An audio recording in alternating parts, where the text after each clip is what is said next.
Coastal watersheds. What are they exactly?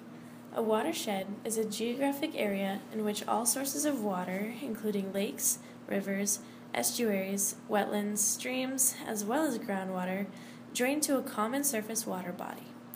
Because all watersheds are defined by natural hydrology and ultimately drain to coastal waters, they're good focal points for managing coastal resources. So, here's some examples of what they really look like. Pretty nice, eh? But what are they good for exactly? Why are they important? Well, 85% of the nation's waterfowl and migratory birds, and about 50% of the nation's endangered species depend on coastal wetlands. These animals and their habitat have recreational and commercial value to humans. As far as recreation goes, recreational opportunities in coastal wetlands include canoeing, kayaking, wildlife viewing and photography, as well as recreational fishing and hunting. Also, over 50% of commercial fish and shellfish species in the southeastern United States rely on coastal wetlands. Another thing coastal wetlands do is provide carbon sequestration, which means that certain coastal wetland ecosystems, such as salt marshes and mangroves, can sequester and store large amounts of carbon due to their rapid growth rates and slow decomposition rates. Coastal wetlands also provide flood protection, erosion control, and can improve water quality. But all these wonderful things that coastal watersheds provide us are actually threatened by us. Between 1998 and 2004, global wetlands were lost at an average rate of about 59,000 acres per year. How did we let this happen? Well, perhaps it's not completely our fault. First, let's take a look at some of the natural processes related to coastal wetlands degradation. Coastal wetlands, especially estuarine and marine wetlands, are naturally altered by high-energy events such as erosion and inundation from sea level rise and storms. Estuarine wetlands typically protect the coastline from erosion and flooding, but if sea level increases and development prevents inland migration of wetlands, more wetlands will be converted to open water. Now, let's talk about what we've done to our coast. Human activities may lead to losses of coastal wetlands include urban and rural development and agriculture. These land uses changes can also indirectly impact nearby wetlands by altering hydrology through increased runoff or water withdrawals in the watershed. Almost 70% of coastal wetland losses reported in the status and trends of wetlands in the coastal watersheds of the eastern United States were due to development, with most of this loss occurring in freshwater wetlands. Over half of the U.S. population lives in coastal counties, intensifying the stress on coastal wetlands relative to inland areas. So here's the big culprit, agriculture, and mainly the process of eutrophication. What exactly is eutrophication? Well, it's the process by which a body of water acquires a high concentration of nutrients, especially phosphates and nitrates. These typically promote excessive growth of algae, and as the algae decompose, high levels of organic matter and decomposing organisms deplete the water of available oxygen, causing the death of other organisms, such as fish.